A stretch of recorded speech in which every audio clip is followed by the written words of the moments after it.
foe. Together we act the rotary way. United Rotarians are we. United Rotarians are we. Servants of God and humanity. We are just selfless, loving, and humble.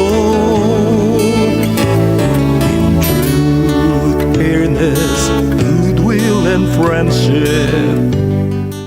Narito na ang programang kaabang-abang, programang bubuhay sa interes ng sambayanan mula sa turismo, kultura, tradisyon at sining. Si NJ Puntil sa Eksenang Lokal. Eksenang Lokal, dadalhin tayo ni NJ Puntil sa iba't ibang mundo ng pagpipinta, pagguhit, paglililok, sining at iba pa. Eksenang Lokal at si NJ Puntil.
Pinakabagong inaabangang programa sa Digital TV.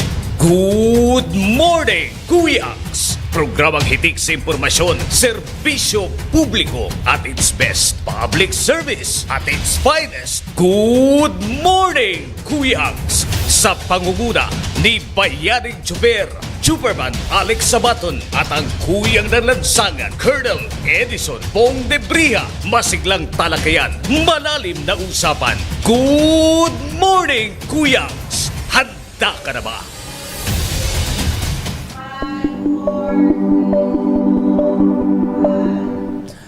Okay, mga kaibigan at mga kababayan, ako po si Orion Perez Dumdum. Nandito po tayo sa aking programa ngayon, ang Orion's Belt. At meron po tayong very, very special guest.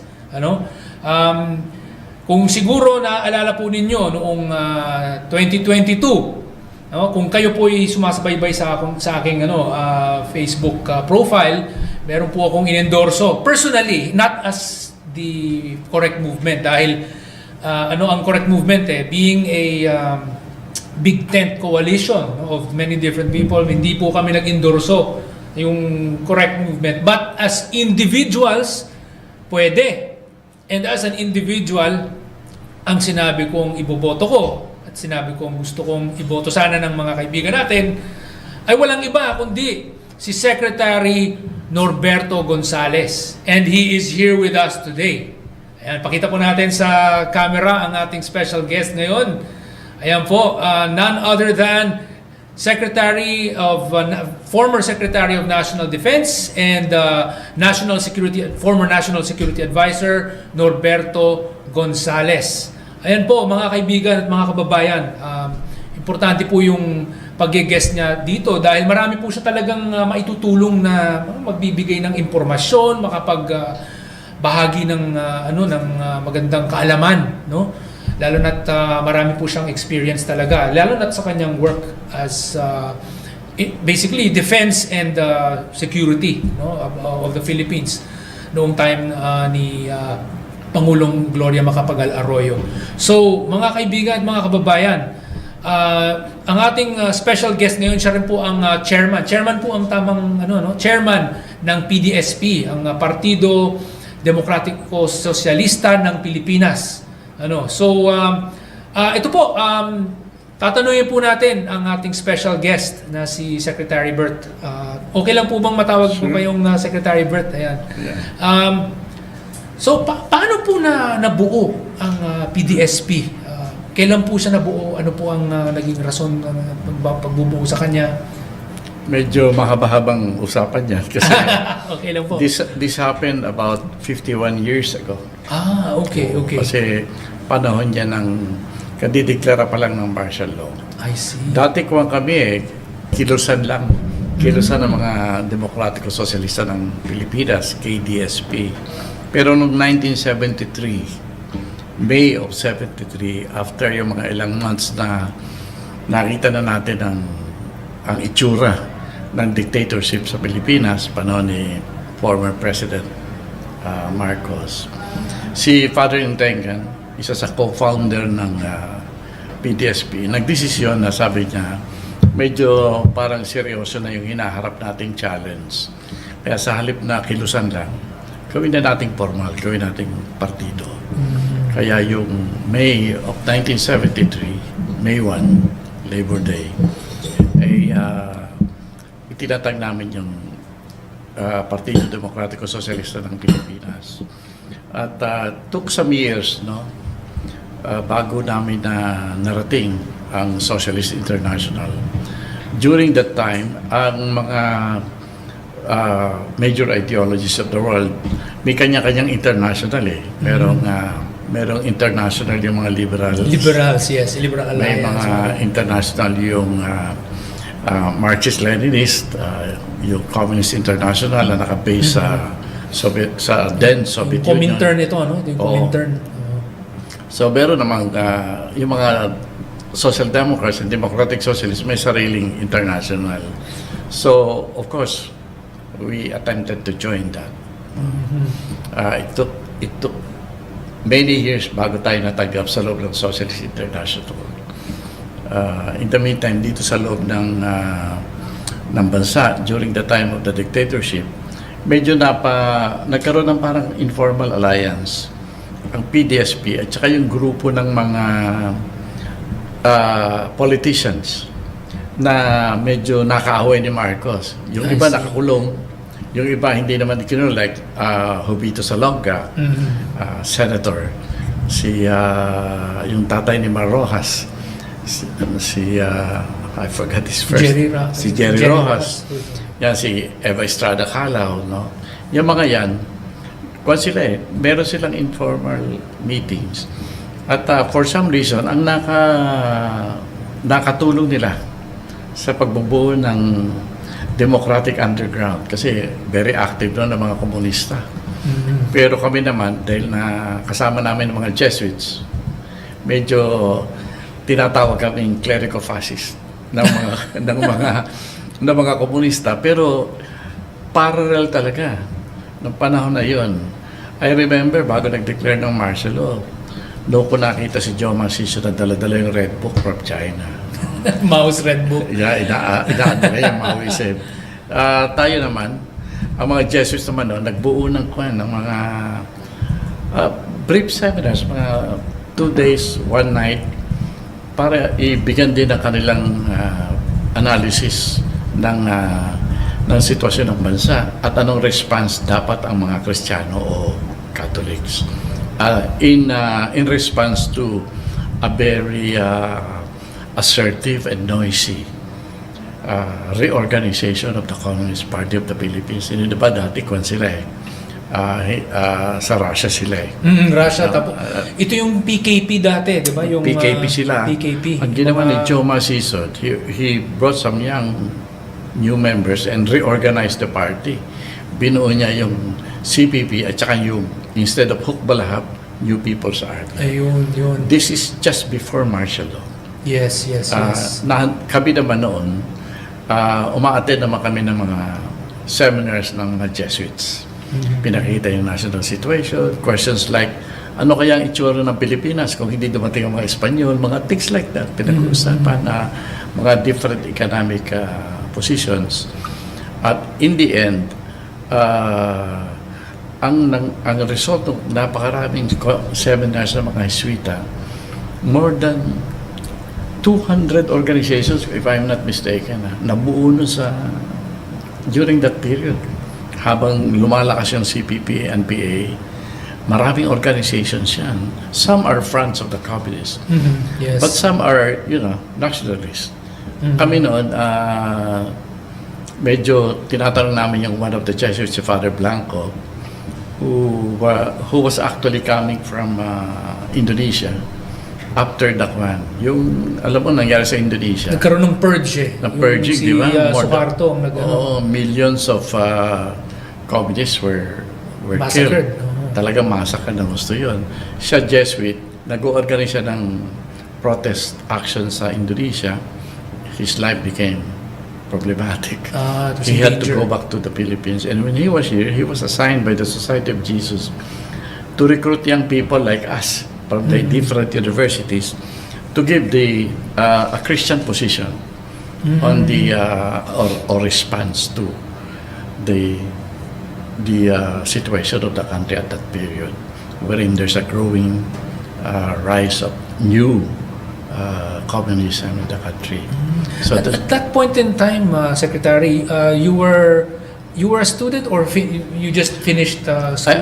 That's 68. Pumasok ko 68 Si Father Intengan, 1965. Si Father Intengan, sumama pa nga sa Kabataang Makabayan which is a front. Yes, a front of the communists. Hindi niya alam CPP. So later on when he saw it, umalis siya dyan. Kaya kami naging partner. There were so many organizations at that time. For some reason, kasi all over the world, the young people are organizing, demanding changes in their respective societies. Dito sa Pilipinas, nangyari din yan. Ang naging dominant nga lang yung trend papuntang komunismo. Wala pa masyado yung ideologies dito sa mga tinatawag na moderates. We are part of the moderate wing na hindi komunista. Pero wala pang malinaw na ideological position. So when just before 1973, when we were founded as a party, si Father Intengan said that, on my readings, ang pinakamagandang ideology para sa bagay sa atin, naaayon sa teachings ng Catholic Church, lalo na yung post-Vatican II reforms, sabi niya, medyo bagay social democracy or democratic socialism. Yun ang naging batayan. That's why we even consulted Fritz Araneta, who is a Jesuit economist. Binigyan niya kami ng napakaraming readings, books, sacks of books about different social democratic tendencies in the world. So we gathered the leaders.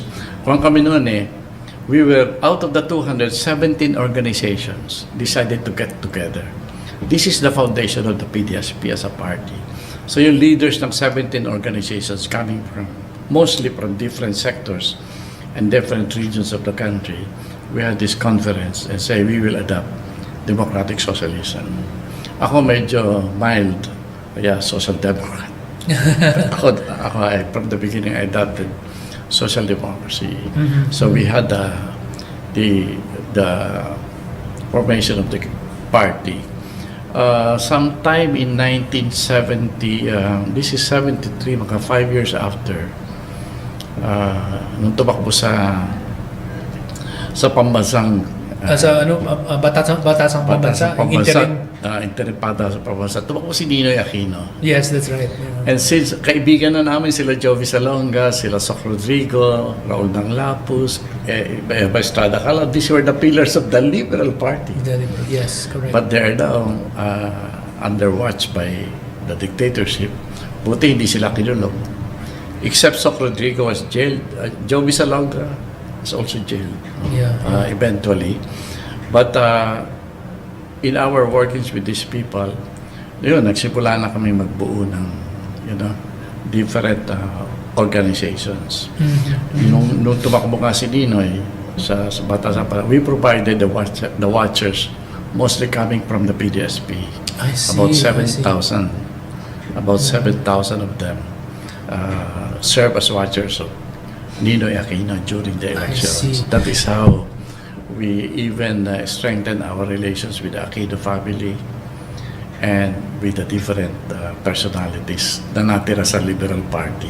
I see. So, if I may, I'm just also curious, since obviously the Jesuits played quite a role in this particular formation of the movement first, and so I assume there had been a lot of injection of liberation theology in the Well, it's more the social teachings of the Catholic Church, because we when we did those series of seminars, this was the time when yung post-Vatican II reforms was also adopted and published, sometime in 1965, So yung social teachings ng Catholic Church, more than the liberation theology, of course, si Father Inteng can actually write an article about liberation theology. But most important is the social teachings of the Catholic Church. Kompleto yung hinahanap nating mga injustices, for example, in the labor front, in the peasant communities, in our kind of economy, even our politics, are there. So if you will look at some of the original writings ng PDSP, when we make our policy points for the country, makikita mo ang trend ng social teachings ng Catholic Church, because the writer is a Jesuit, si Father Intengan. So it's really our inspiration really comes from the social teachings of the Catholic Church. And then we were very happy that when you start looking at social democratic principles, parang pareho ang mga values, except on one thing, yung the issue of humanism, I see, which was prevailing in Europe at that time. Many social democratic countries are adopting humanism. So it's more secularist. But secularist, hindi nire-recognize yung role ng Diyos. I see. Kaya si Father Intengan, when we wrote our own version of humanism in the party, we call it authentic humanism, wherein we recognize the presence of a higher being. We recognize the ambivalence of man, meaning you can be good, you are free to be good and free to be bad at the same time, as part of your embodied spirit, things like that. Yes. So medyo heavy kami noon ang PDSP sa philosophy. I see. At saka teachings of the faith. Then one time si Senator Salonga declared that para bang, sabi niya, Bert, wala na tayong laban kay Marcos. Complete control of the country. Sabi niya, naaalala ko yun nung panahon ng aking pagka-guerrilla. Sabi niya, short of a much more serious struggle than sa politika wala na tayong pag-asa, sabi niya, hindi natin matatanggal si Marcos. So he started thinking of the kind of revolution understood during that time. Revolution during that time is armed revolution. So sabi niya, kung wala tayong kakampi na armado, kawawa tayo. Sabi ni Joby Salonga. Sabi niya, so we choose. Do we establish alliances with the New People's Army of Jovan Season? Or we establish alliances with the Moro National Liberation Front of Normiswari? The decision was MNLF. So I went to see Normiswari. Buti naman, ito talaga nakakatuwa sa kasaysayan ng PDSP.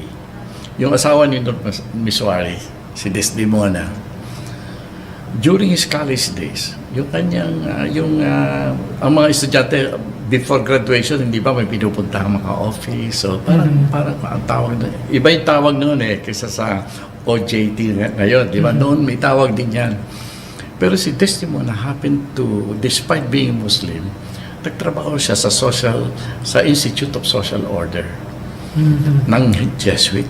Okay. Ito yung sa likod ng Ateneo, di ba? Oo, yung old Ateneo, yung Yes, Institute yes. of Social Order. At ang boss niya si Father Yes, Blanco. So, alam mo, at that point, very dangerous to establish connection with the MNLF. Of course, the military is there as a constant threat. Pero within the MNLF, they're suspicious of Christians. Yeah, or when I went, I finally found some Tausug friends to bring me to Normiswari. I had to join the Hajj because every Hajj season, nandiyan si Nur sa Mecca. And of course, he stays in Jeddah.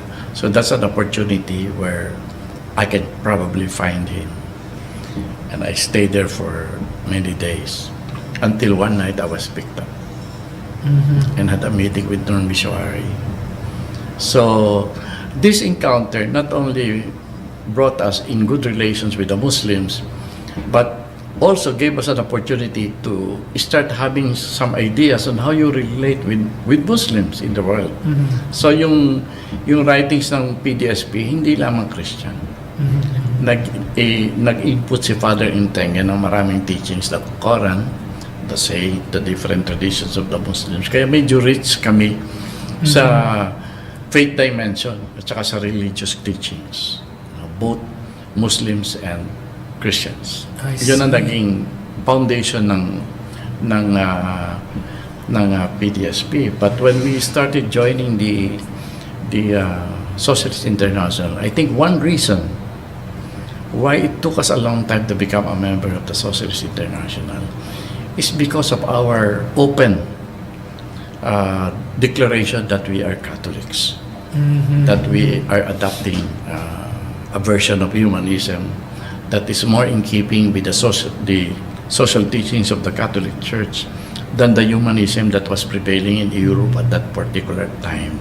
I see. Medyo nahirapan kami magbalanse kasi lalo na sa Spain, very anti-Catholic kasi nagrevolusyon sila kay Franco. Yes, they had a strong anti-clerical movement. Very strong. And in many countries of social democracy, ganun. Buti na lang in some Nordic countries, meron silang parang yung paborito mo, parliamentary, kaya may mga maliliit na partido na nagsasama-sama.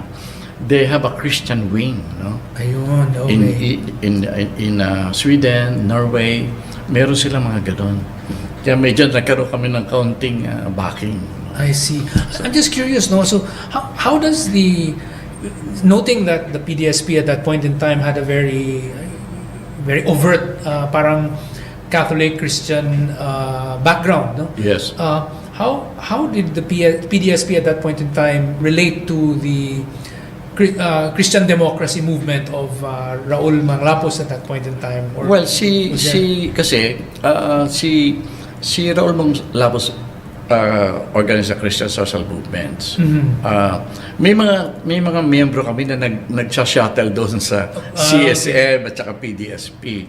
Pero ang Christian social movement is essentially German in Yes, yung parang in- Konrad Adenauer Stiftung. Konrad Adenauer, at saka kaya ang concept nila, for example, ng economy or charity is yung parang hindi ang basic nila is the giving of alms. I see. I see. Yan. Sa social democracy, iba ang response sa economy, no? The social democrats consider the human person as the most essential or most important asset of a society in terms of the concept of work, no? Everyone must work. Work is not what you call, it's not just labor. The fulfillment of your nature as a person, as a human being, is premised on the values of work. Very very strong foundation yan ng humanistic aspect ng teachings ng PDSP, the values of work. No, so yan ang yung kay Raul Mangrapos, alms eh. Ang mahirap tinutulungan ng mayaman. I see. I see. Sa social democracy, everyone kailangan magtrabaho ka. Ang lipunan tumutulong sa iyo para magkaroon ka ng tamang trabaho. You know, I see. a kind of work that encourages your being a human person. Napupulfill mo yung kaya mo. I see. Your capacity, your capability, kaya yun ang pagkakaiba ng dalawa. I see. Kaya ang PDSP slowly dumidistansya sa Christian Social Movement. And we are moving more towards the Socialist International. Merong Christian Democratic International supported by the Germans. The Germans, mostly. Konrad Adenauer. Konrad Adenauer, Friedrich Stiftung, at saka may isa pa, tatlong foundations yan eh. Kaya well-funded yan, pero kami hirap. Wala nagpupondo sa SI. So yan ang nangyari noon. But despite the difference of assistance, wala kaming foreign assistance whatsoever. Then and now. I We never see, did. I see. We never entertained foreign.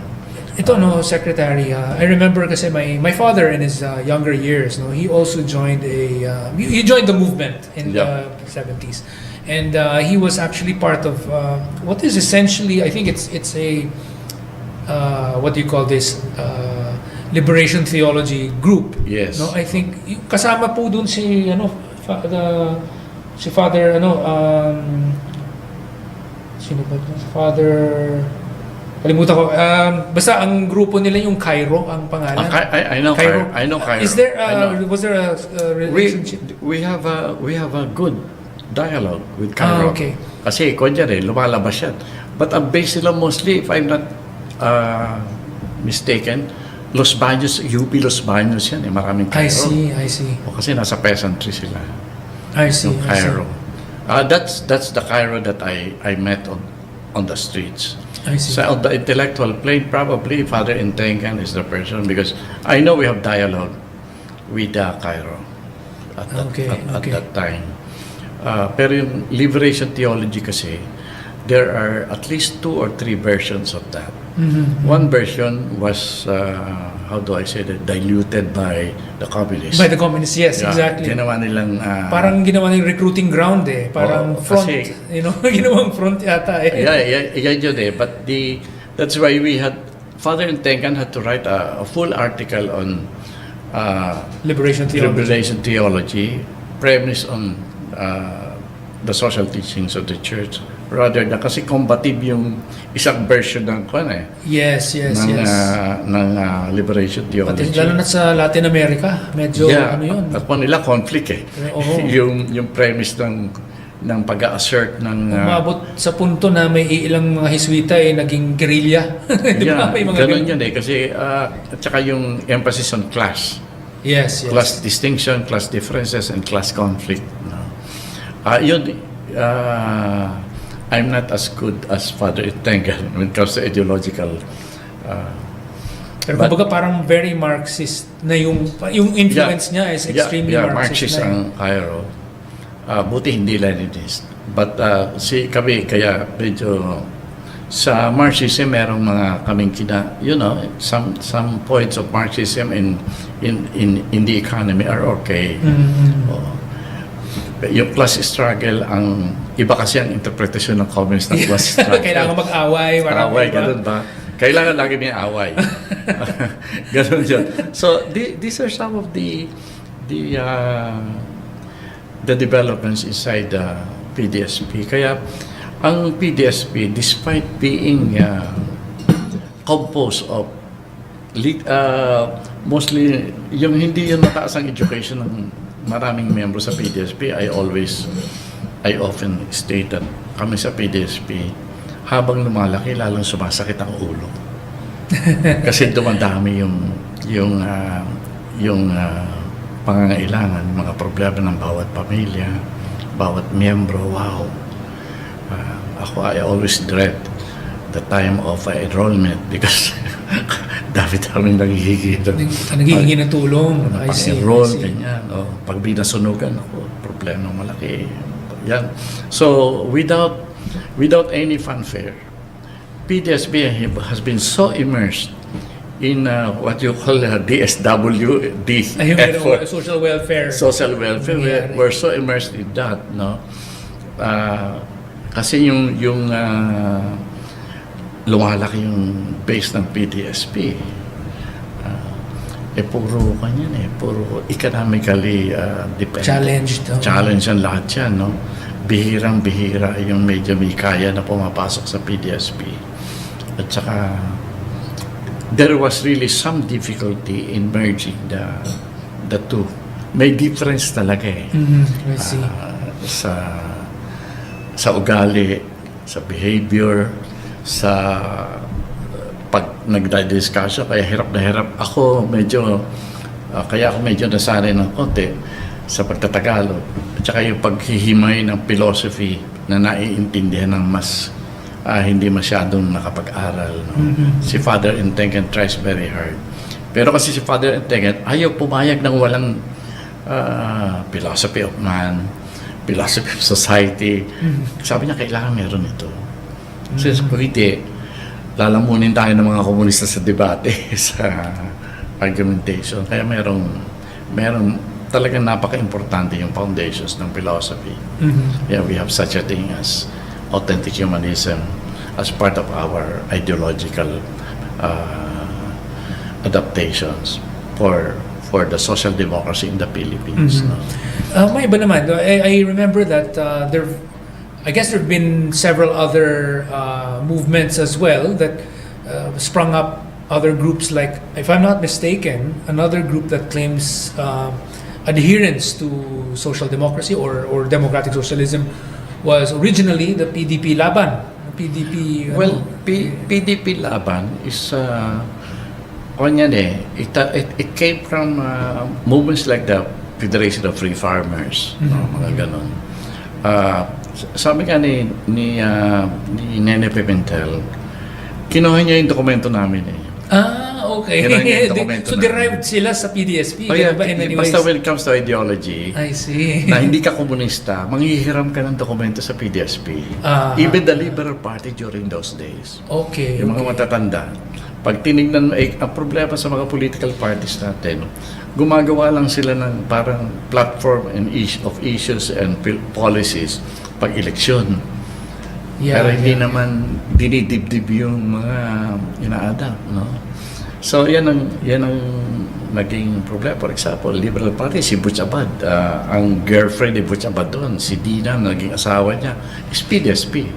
I see. Yung asawa ni Butch. Pero sabi ni Butch, huwag mo akong i-recruit dyan kasi liberal ako eh. Mga bagay.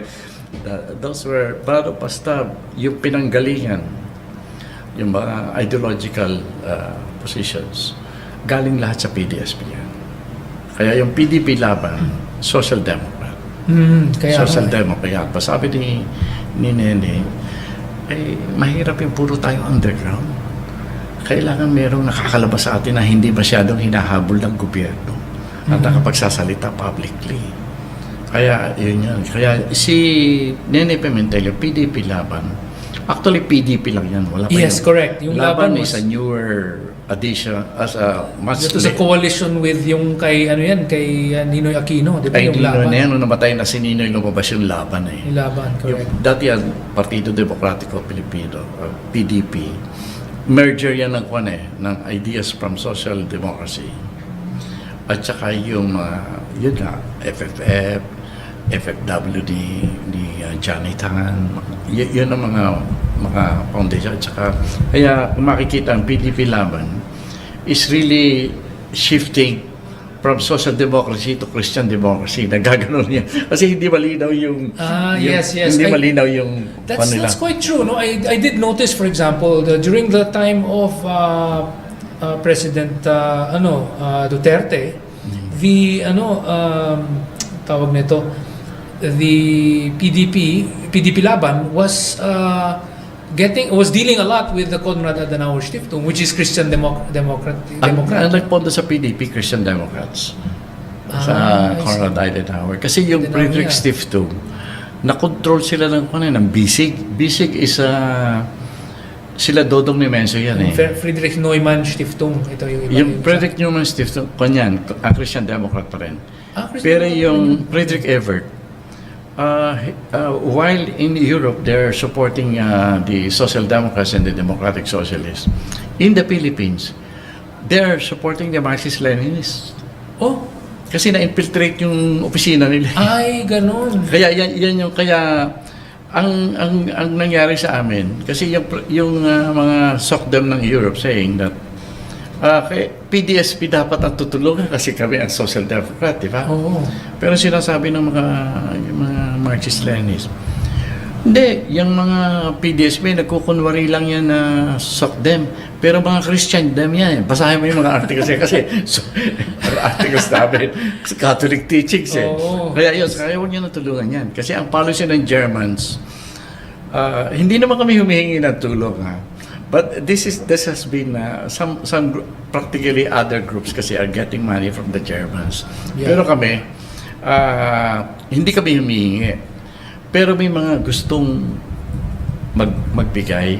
Pero sinasabi nila, huwag nyo nang bigay dyan. Kasi binibigyan na ng mga Konrad Adenauer. Kasi the policy in Germany, if the Konrad Adenauer Foundation is helping you, Friedrich Ebert will no longer help you and vice versa. Para hindi doble. Oo, para hindi doble. Iyon, kaya kami naging biktima kami niyan.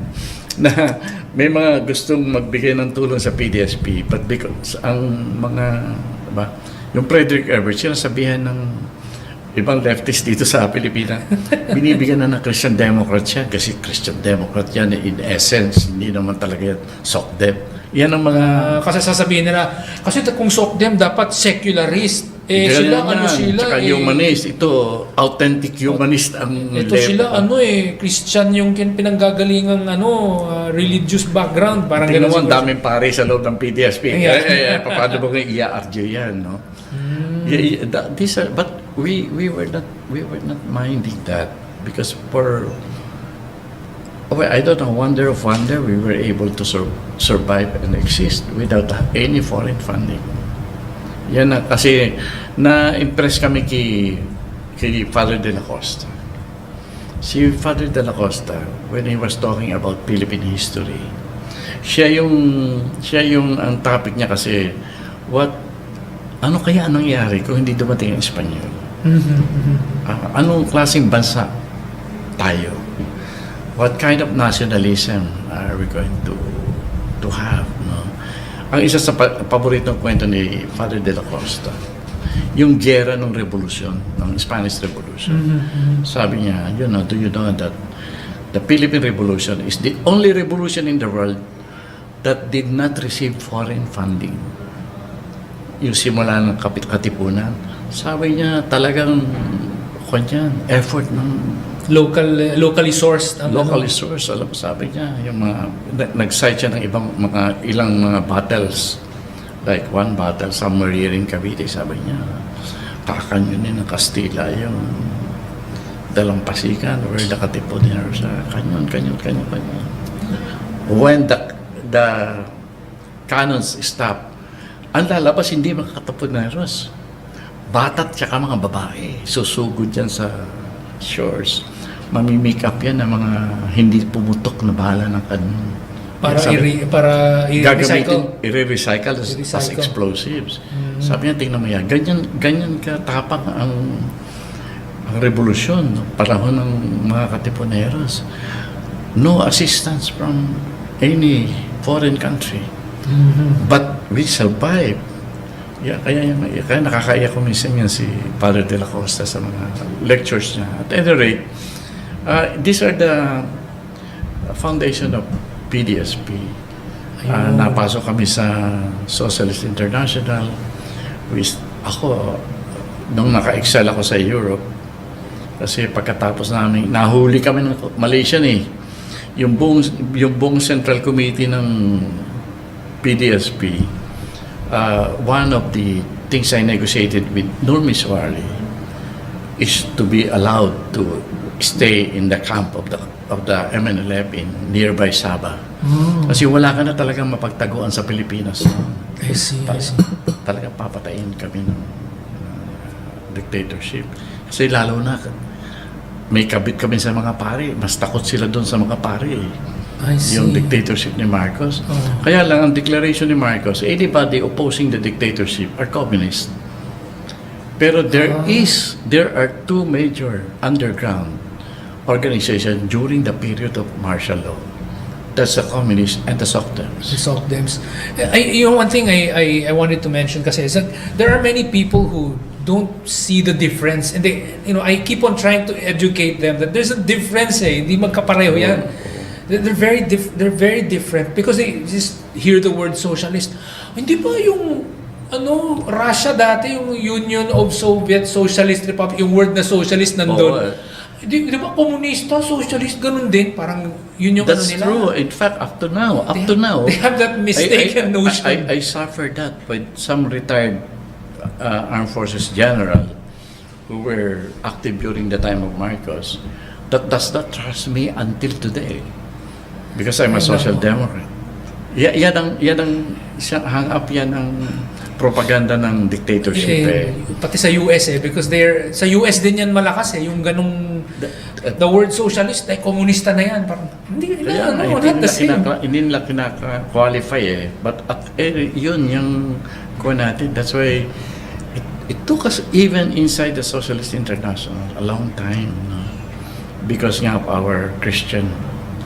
Ako naman kasi pag tinatanong, pinagtatanggol ko talaga. Sabi ko, alam nyo, kung inapi kayo ng mga priests sa mga bansa nyo, kami hindi, tinulungan kami. The institution that truly helped the struggle for democracy and the overthrow of a dictatorship is the Catholic Church. Dito sa Pilipinas, sabi ko, ang nag-overthrow ng dictatorship sa amin. Catholic Church, ang mga pare talaga. May maraming komunistang pare. Those you will like, kasi halos walang Diyos yun Pero a bigger wing of the Catholic faith in the Philippines assisted in the struggle for democracy and freedom in the Philippines. Lagi ko sinasabi yan, huwag niyo kaming itulad sa mga bansa niyo na yung mga pare kumampi sa mga mayayaman, kumampi sa mga diktador. Dito hindi What can we do? Kasi meron din history. Yes.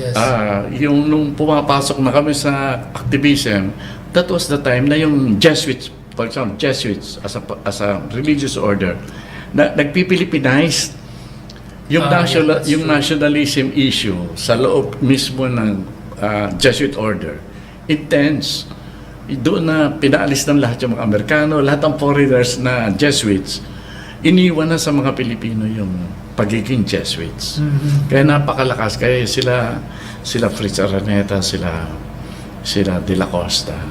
These are the pillars ng Jesuits. They were the first officials of the Jesuits na Pilipino. Kaya talagang lakas ng nationalism issue. Kaya nga sila yung nagsimula ng produkto ako noon yung mga seminar na nationalistic in orientation, but naniniwala sa social teachings of the Catholic Church. Yun ang ako personally, yun ang training ko. I see. So, diyan nagsimula ang PDSP. Okay. Kaya medyo lang kami lumaki ang gusto nung si President Gloria Macapagal Arroyo ran for the Senate. I see. When she ran for the Senate, she looked us up. Hinanap niya talaga yung PDSP. So we had first parang lunch with then undersecretary pa siya ng DTI. Yeah. So when she ran, kaya nagkaroon kami ng pagpupulong sa PDSP and say, are we going to accept the offer of GMA na magkaroon ng parang alliance.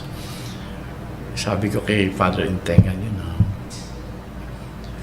two things in favor of GMA being supported. Number one, when I talked to the brother and her, they want to restore the legacy of their father. So I respect for family, respect for the father. Sabi, kasi tinanong, bakit kayo tatakbo doon sila niya?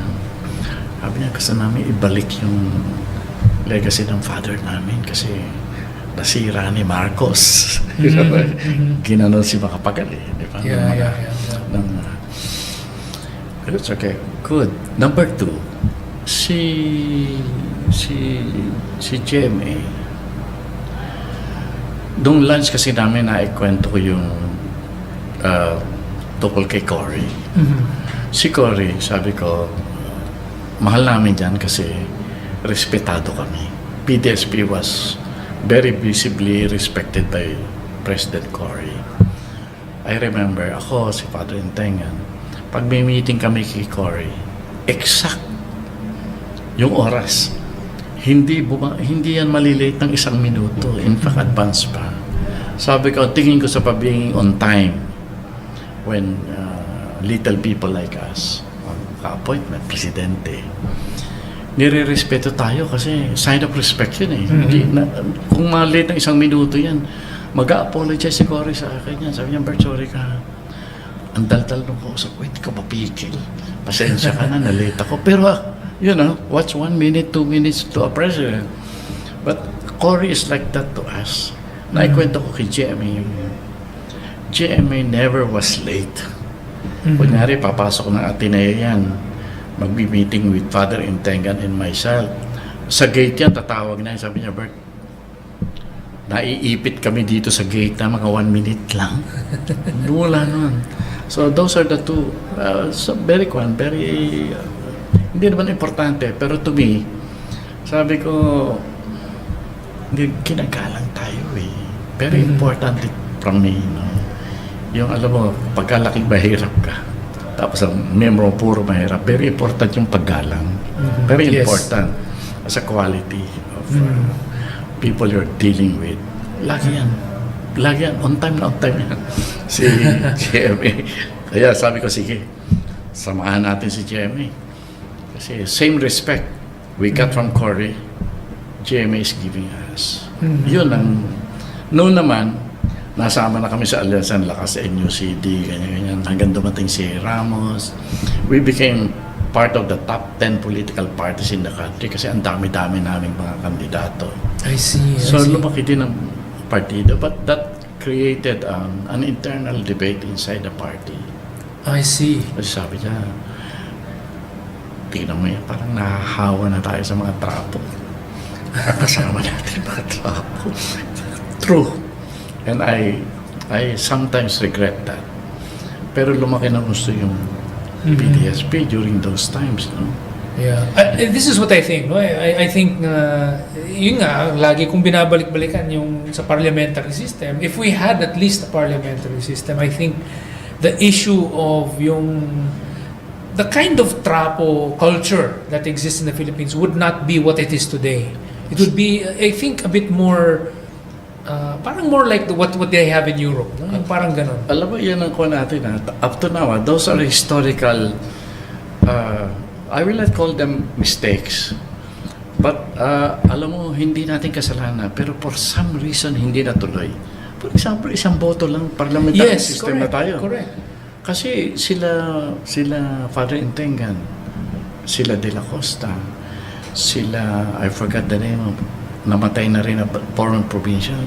They were heavily involved in the writing of the charter during the time of Cory kasi very pro-Jesuit Oo nga eh. yung hidden intellect ni President Cory, mga Jesuita eh. Oo nga. Yeah. At saka sila pro-parliamentary. Kaya nga eh. May mga lumaban, I will not name them anymore because they have passed away. No? May mga talagang anti-parliamentary sa mga kabinete ni Cory. No? And I think that's because hindi naman talaga nila naintindihan. There are pragmatic considerations. Not that they do not understand the parliamentary, but there were pragmatic consideration needed to preserve the Cory's power and stay as a president. May mga pinagkunan sila dyan. No? Hindsight, walang kwenta yung mga basis. But they were given just the same. At kaya inassert na lang, itinuloy na lang yung presidential system. No? Hindi na ang parliamentary system. During the time of GMA, since I was in the cabinet, I actually organized a group within, talagang pasok sa gobyerno to, officially sanctioned by the president. Pag-aralan ulit yung charter. Yes. And that group is parliamentary. Yes, yes. Ayan. I don't understand. Alam mo, nagkaroon lang ng squabble sa level ng executive secretary. Pinalitan yung namumuno sa ito constitutional parang committee ko, parang commission recommending. Hindi tuloy na tuloy yung pag-aayos ng charter. Pero at that point, parliamentaryship, hindi rin natuloy. Maganda yung na yun, yung that particular draft, yung 2005 draft na naalala ko. Dyan, Parliamentary yun. Federal, evolving federalism na ang dun eh. Mas matanda na ako ngayon, kaya pwede na ako magyabang ng konti. Those were my efforts within government. Dahan-dahan nating inaayos para ma-review yung kasi nga si President Ramos, for example, may mahabang listahan yan kung ano yung tatanggalin at aayusin sa loob ng charter. Sa charter, yes. So, one of them is shift to parliamentary yes, that was part system. of it. That was a big thing. At saka, ito inadapt ito ni Ramos and then GMA. Yung Ramos organized the Peace and Order Council and the Regional Development Council. Ito ay preparatory to becoming federal. Kanya na conscious effort. Yes, yes. Sabi niya, tingnan muna natin kung pwede magtrabaho ang mga local officials in a given region. Kaya yun ang gumawa siya ng Regional Development Council at saka Peace and Order Council. Tapos gumawa rin siya ng LEDAC, which was... Iba pa yan. Tapos, nung panahon ni GMA, sabi ko kay GMA, let's fuse the two. Sabi ko, ma'am, ang ipapakita natin sa bayan from the kind of system we have, we move towards regional autonomy, then to federalism. Yes. It should be clear na papuntang federalismo yan. Yes, may evolution towards it. Evolving ko niyan, sabi, wag na natin biglain, no? Yes. From our setup, we move to regional autonomy, moving towards federalism. Yun yung talagang chart. Kaya we did that during the time of GMA. Yung shifting to federalism, well, not really. Yung charter change, naging suspect Suspect panahon ni Ramos, suspect panahon ni GMA. Ang nakikita ko po, Secretary, parang kaya nga nagkakaganyan yung may ilang nasa mass media, mainstream mass media, na sinusulsulan yata ng mga ibang nasa oligarchy to try to prevent these changes from happening. Alam mo, ang problema ito is not against parliamentary per se. It's not against regionalism or per se. It's against change. Yeah, Ayaw nilang baguhin yung prevailing system kasi they benefit. In fact, they control it. Yeah. So why will you change a system that you control? At talagang hindi birong control. talagang tunay. Pero ang ano nga kasi natin, I think as an OFW for a long time, having lived abroad, and in your case, na-exile po kayo, you lived Yeah. abroad, we've all seen that maybe there's a better system na kumbaga yung pag-aarangkada natin ay hindi lang naka-30, baka pwede tayong maging 150 Well, you kph, see, di ba? Mabilis. But what I'm saying is Diba? this: until the correct, sorry for using Correct. the correct aggregation of political leaders, the authentic political leaders, manage to occupy state power, these things will not happen. Kasi kontrolado yung state power eh. Ngayon, kaya hindi po pwedeng paputol-putol na pasulot-sulot lang tayo sa Senado, hindi eh.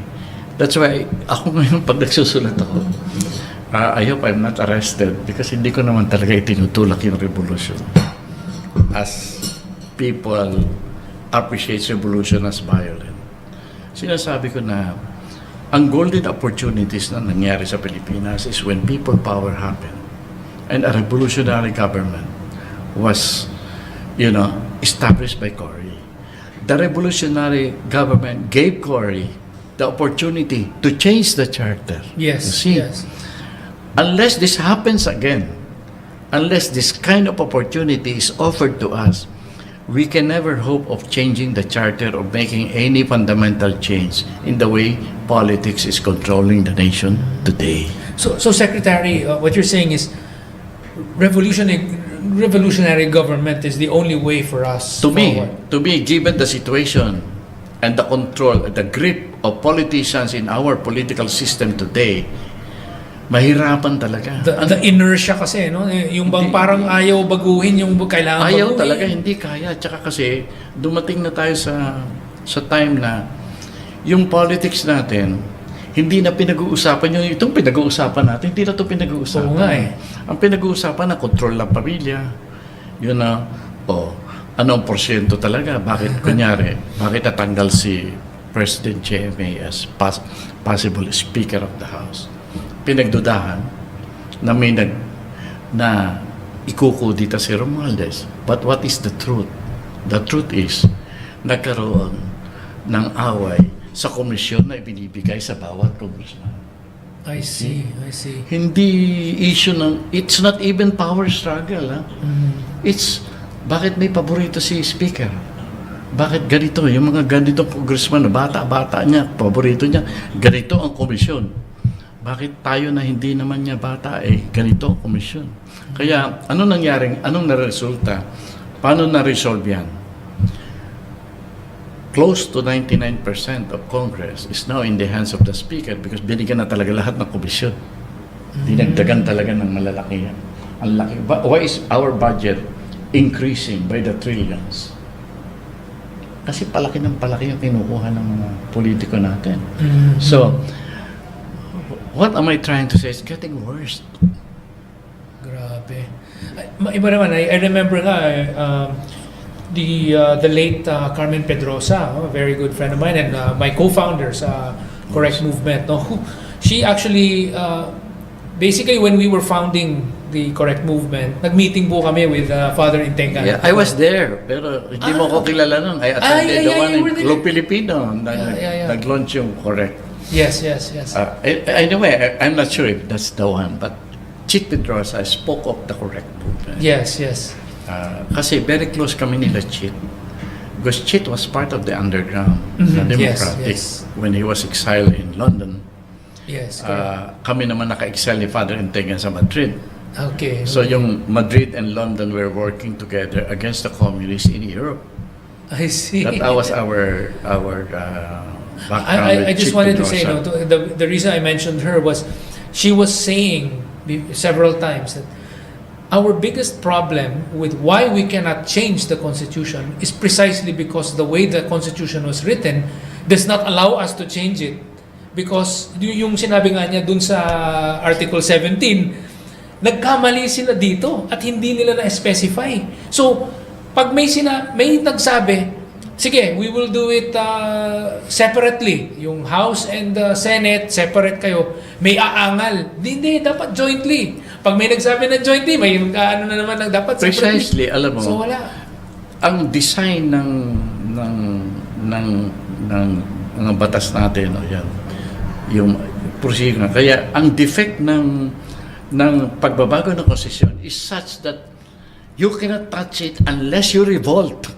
Yes. That's what you were saying. Na parang Wala. revolutionary government na lang yata is the only way. Gumagano siya. Kaya lang madumi yung pagdinig sa revolution eh. But you know, our own constitution today is a product of a revolution. That's true.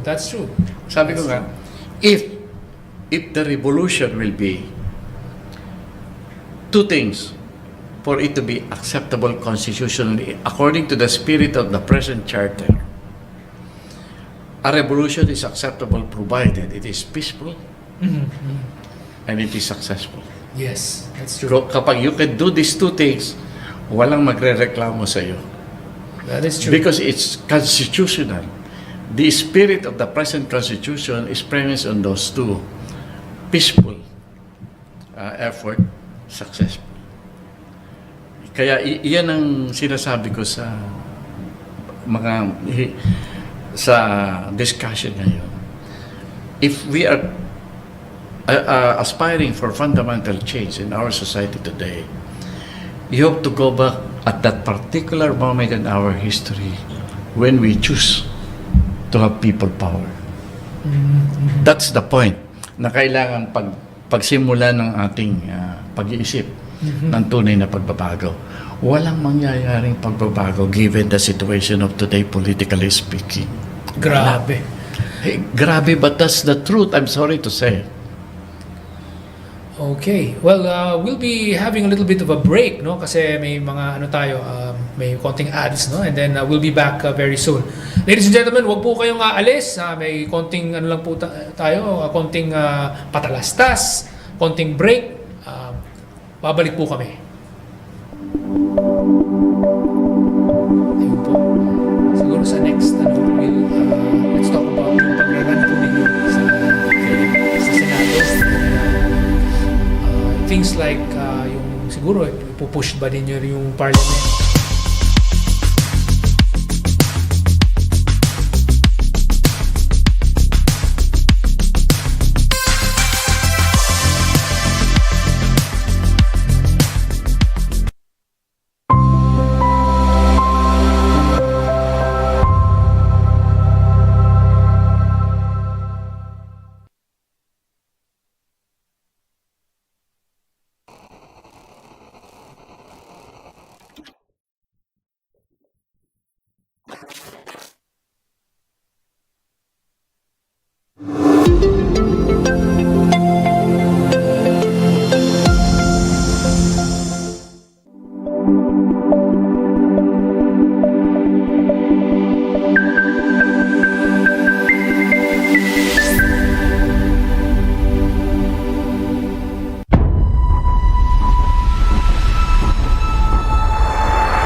Okay, mga kaibigan at mga kababayan, ako po si Orion Perez Dumdum. Welcome back sa ating programa ngayon, ang Orion's Belt. And as mentioned earlier, meron po tayong talagang napaka-special guest, ang former National Security Advisor at former Secretary of National Defense na si Secretary Norberto Gonzales. Welcome again sa ating show, Secretary Bert. I remember na isang malaking component ng inyong campaign for the presidency back in 2022 was shifting to the parliamentary system, and then it also had to do with yung establishment of autonomous regions, yung ganyan talagang swak sa ano yung pinaglalaban namin sa correct movement, no? Tapos you also mentioned yung let's allow foreign universities to come to set up in the Philippines, no, para ma-improve naman, magkaroon ng cross-pollination and yung tawag nito, ma-influensya rin tayo ng mga yung tinatawag nating best practices internationally, no? So I understand, Secretary, you're planning to run for the Senate this next year, no? Let's have a little bit of explaining here. Kasi alam mo, kung titingnan mo yung pagtakbo sa eleksyon ng mga sa present political system, mahirap talagang sumali dyan. Oo nga eh. Kasi ang mga kailangan mo, wala akong pera at saka ayaw kong mandaya. Those are fundamentals in running for election in a country. And plus yung nakakasama ng loob kung sasali ka sa ganung game, no? Pero I was happy when I ran for president. Mm-hmm. And I have to confess that that is more emotional than pragmatic when I decided to run for president, because it was a promise to Father Entengan when he was still living. Na sabi niya, tayong mga social democrat dito, after almost 50 years of struggle, ang ginagawa natin, pasabit-sabit lang tayo. Kumbaga, kung jeep yung politika, nakasabit lang tayo. Hindi tayo talaga nagkukusa. At saka dahil sa pagsabit natin, hindi natin na ipapakita yung gusto nating ipakita sa mamamayan. The alternatives that we want to present to our people are not really visible. In fact, it's confusing. No? Kung magsalita ka, parang kagalang-galang, honorable, etc. Tapos ang mga kasama mo, ganyan. Ang hirap di ba? Sabi ni Father Intega, sabi niya, why can't we? Sabi niya, start really introducing who we are, what we are, what kind of political system, what kind of politics do we need para maging bansa tayo na yung gusto nating uri ng bansa. That's what Father Intega say. Sabi niya, ang problema natin, ikaw lang naman ang may national exposure You have to do the running yourself. Away kami. But then, he passed away. I keep postponing that effort kasi ayoko nga sumali. Pero nung last campaign, sabi ko, I'm 76 years old. Wala na akong opportunity. Either I run today or not at all anymore kasi ang edad nahahabol ka na. That's why I started running I ran for office in 2022 without any illusion of winning the election. But I said, okay, in honor and in memory of Father Intengan, I will introduce the kind of politics that this nation needs.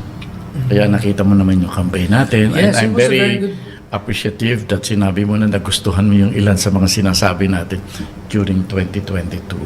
Among social democrats, ang natutuhan namin, kasi nagpapa-advise din naman tayo sa mga comrades na mga successful political parties in other countries.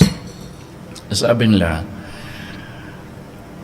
the electoral process or the electoral period is the time when you are free and have all the right to educate the people in matters of politics. Yes. Sabi niya, remember that hindi naman laging iniisip ng mga citizens ang politika.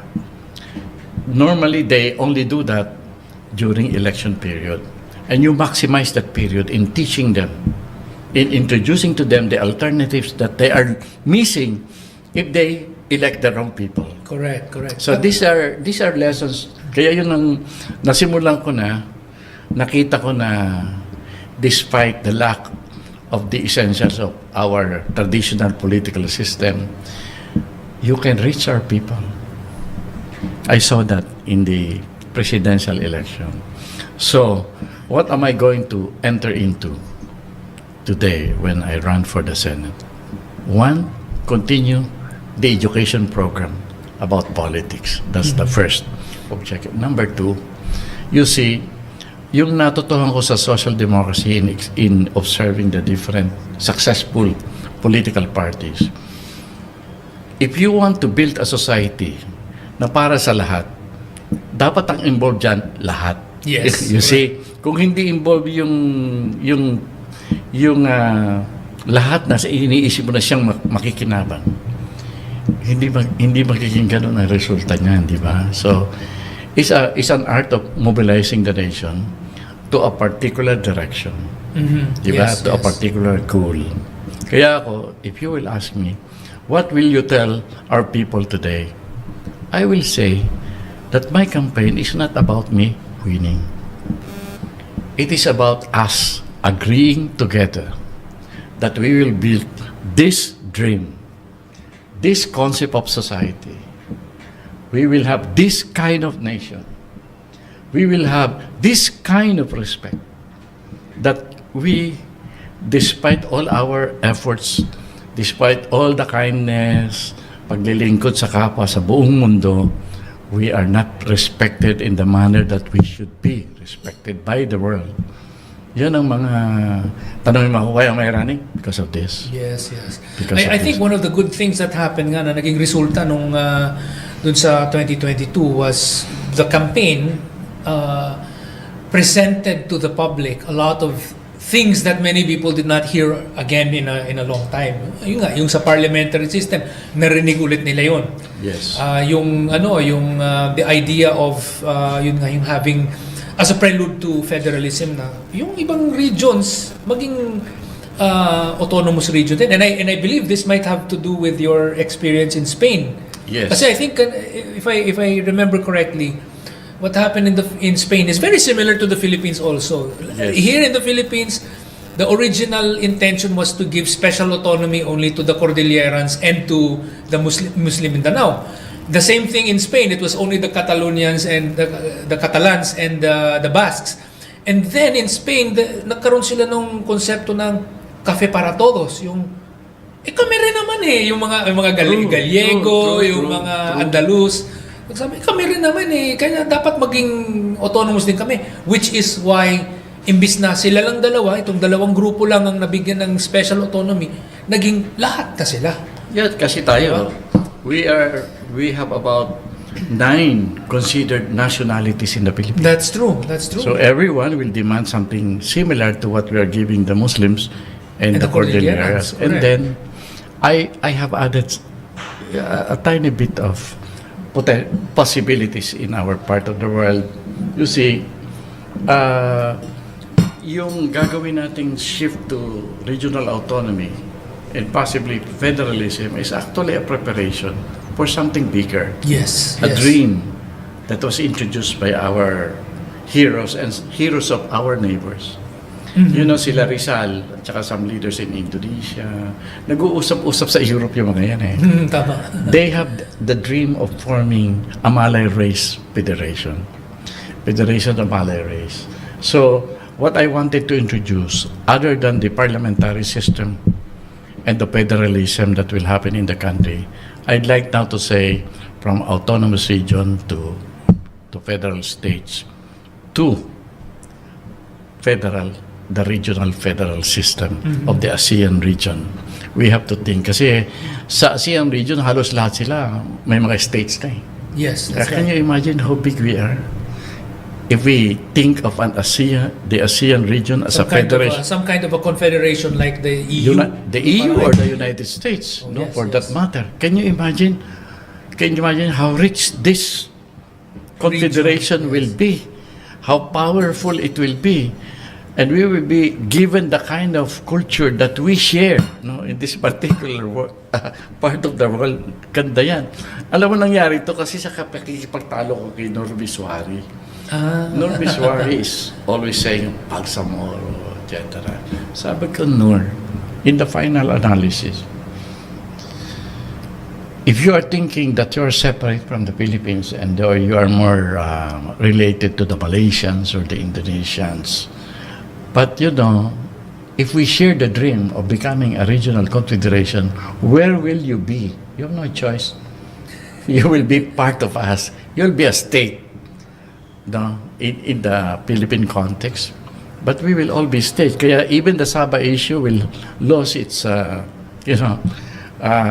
challenge because Sabah will now become, I was talking to some Indonesian friends, gawin na nating station, dalawang pinaghatian nyo sa Sabah.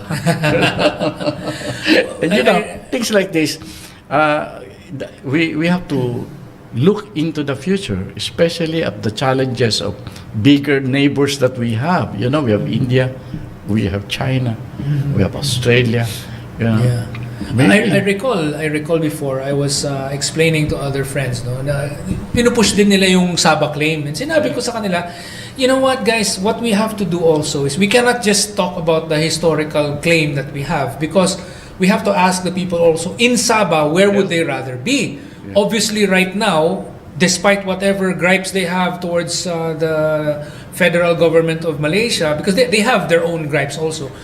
Between the two, Philippines and Malaysia, they will choose Malaysia right now because obviously it is more prosperous. I said, we have to get our act together. We have to become a rich country well-ordered society. We need to become eventually federal so that the people in Sabah, when they decide that ayaw na namin sa Malaysia, they can decide, kung pumunta kami sa Pilipinas, we will still retain our pagiging state namin. Whatever rights we have, we will probably even have better rights under the Philippines kung pinaganda natin ang Pilipinas. Kung ang Pilipinas naayos natin. Sa ngayon, nakikita nila yung mga picture ng what they call this, the traffic, the pollution, the garbage. They see that on TV.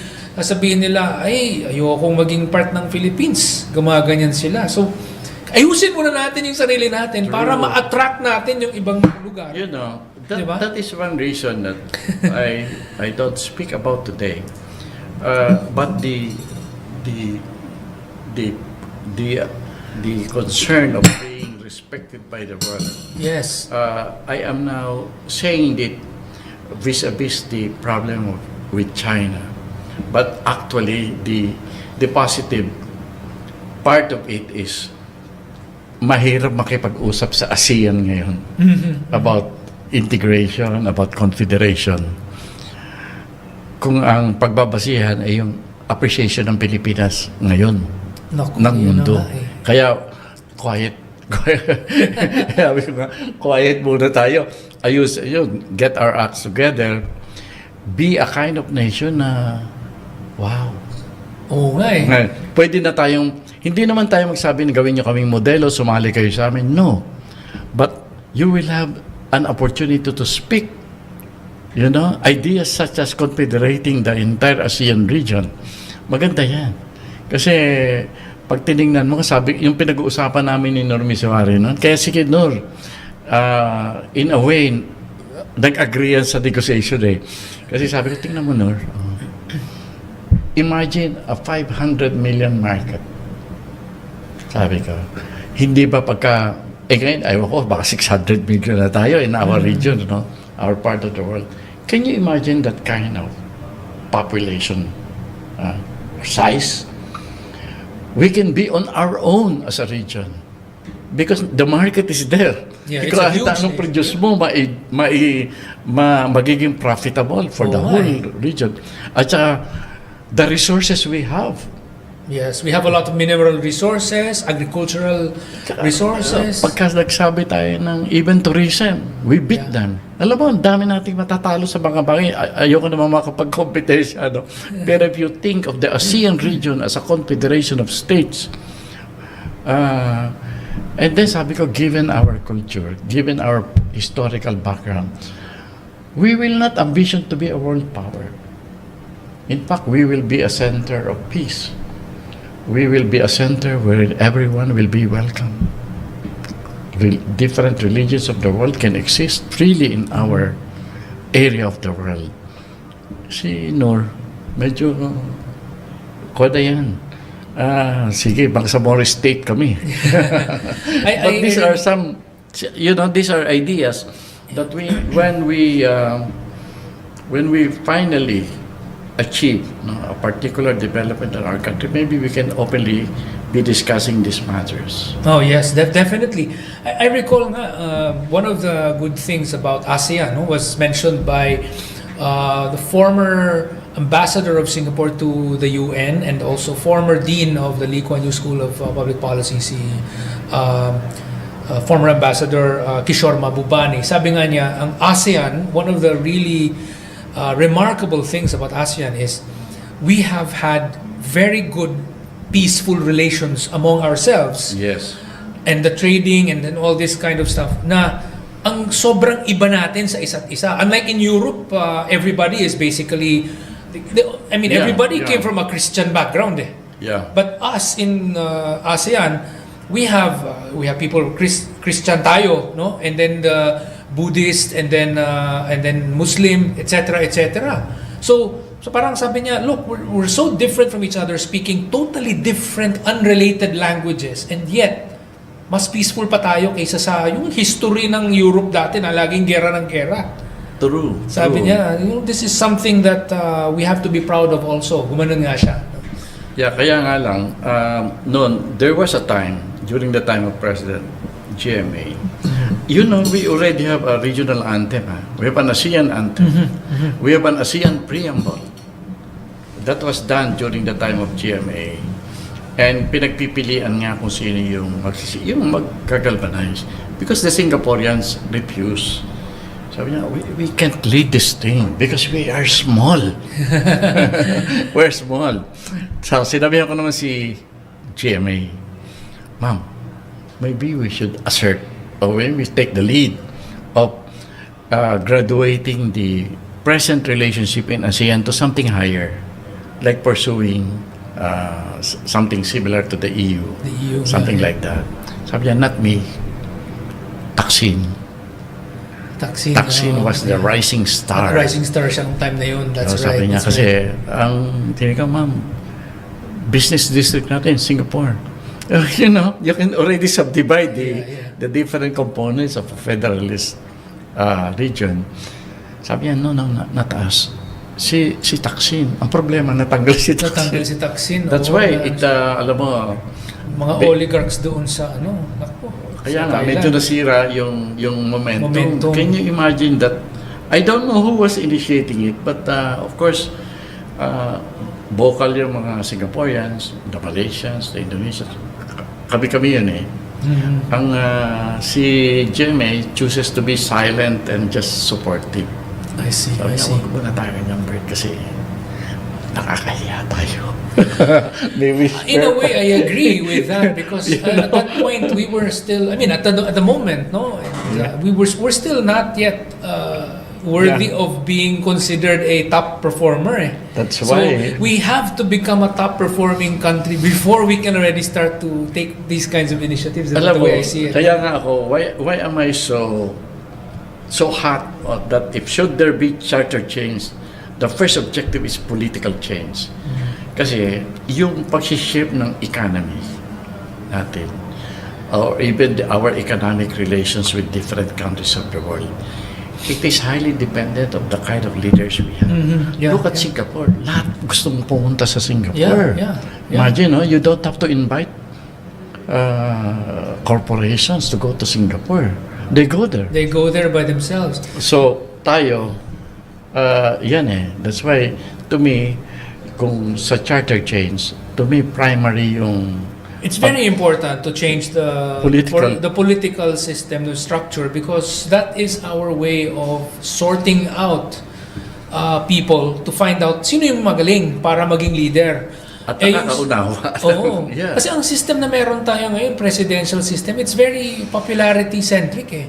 Sino yung may matunog na apelyido, syempre usually anak ng ganito, anak na ng dating presidente, anak ng ganito. So kaya nga, we're already having this kind of pattern, no? Na puro na lang sino na ngayon yung ex or anak ng dating pangulo ang nagiging pangulo. So we need to change the system so that we get the best possible people ever, and it becomes easier for unknown people na magagaling to rise to the top. Parliamentary yun talaga. Pinaka-important sa parliamentary system is encourages the formation of political parties. Yes, correct. Kaya hindi mas tatanggalin mo yung pagkawasyadong personalistic. Yes, correct. Kasi ilalabas mong partido eh. At saka point of view, beliefs, philosophy. Yan ang mga lalabas eh. So, hopefully I can do this the second time around. Sana nga. We will do this. Ito, Secretary, I remember one of the problems, what I try to do sa Correct Movement is to educate the public as much as possible. Pero using social media, kasi wala naman talaga tayong funding, no? So we use social media, we use the internet. And I need to emphasize to other Filipinos that mali yung sinasabi nila na, when you want to go to parliamentary, you need to first have good parties. Sabi ko, no. You need to have a parliamentary system and the good parties will follow. True. Because ginanong ko sila, yung England before, walang partido. Pero may parliamentary system. And eventually, nag-emerge yung mga different members of parliament. They notice na, kami ni ganito, laging pare-pareho yung style ng botohan namin. Pag yes or no dito, pareho kami mag-isip. So after the session, magsama-sama tayo, magkita tayo. So nagpo-form ng mga factions which later become parties because of the similar voting patterns. Sabi ko, yan yung mangyayari. Natural lang yan. Pero problema sa Pilipinas, nag-aayaw ng mga, no, you need to have functioning political parties first. The functioning political parties will follow if you have a parliamentary system. Ganun ang sa mga You see, tao. itong mga sinasabi mo, mga arguments, actually, they will become essential in the future. Yeah. Provided na we all succeed, yun isa sa mga pagkakasundoan natin. Sa totoo lang, yung prevailing political power, the individuals composing it, have actually clamped down on the Filipino nation to start, forming groups of similar thinking, similar beliefs. Nawawala lahat yan kasi when it comes to politics, kontrolado yan eh. That's why go back to the idea that if we cannot go extra because our constitution have been controlled by the present political system. Kontrolado na yan. Kaya kailangan lumabas ka dyan. Otherwise, hindi natin mababago. Pag nabago, this common aspiration that we are sharing today will become possible. Yun ang importante nakikita ko dyan. Galing. Ayun. So, what else? We have just like 2 minutes before we end the show. No, perhaps you might want to address the public about, particularly on your running. Maybe exhort them on certain things that. Ako siguro makikiusap lang ako sa mga kababayan natin na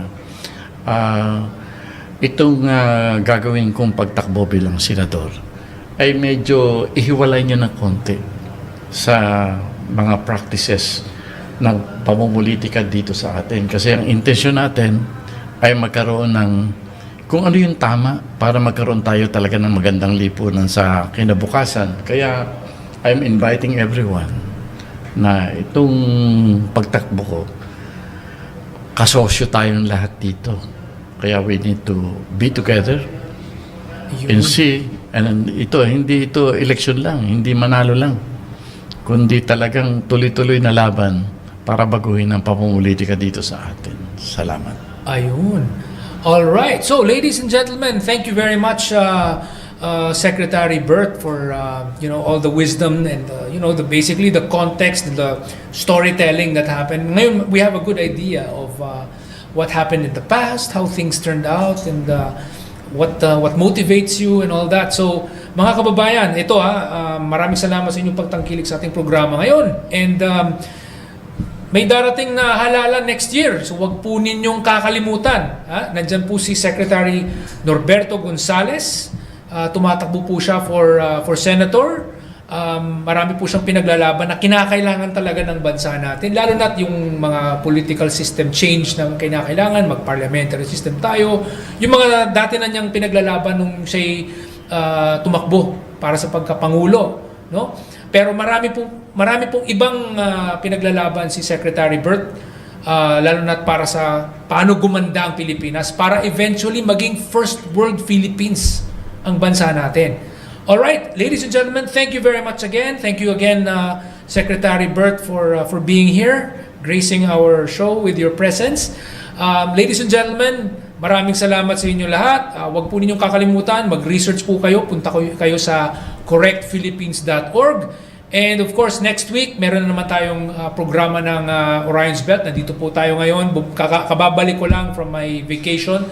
Maraming salamat po and God bless. Thank you.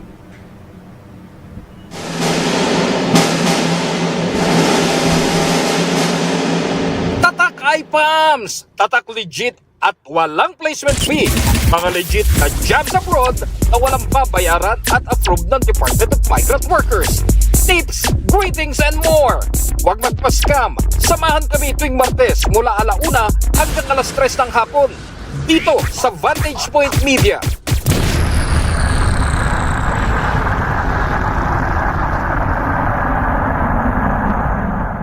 Pinoy Talks with Benedict Abaygar.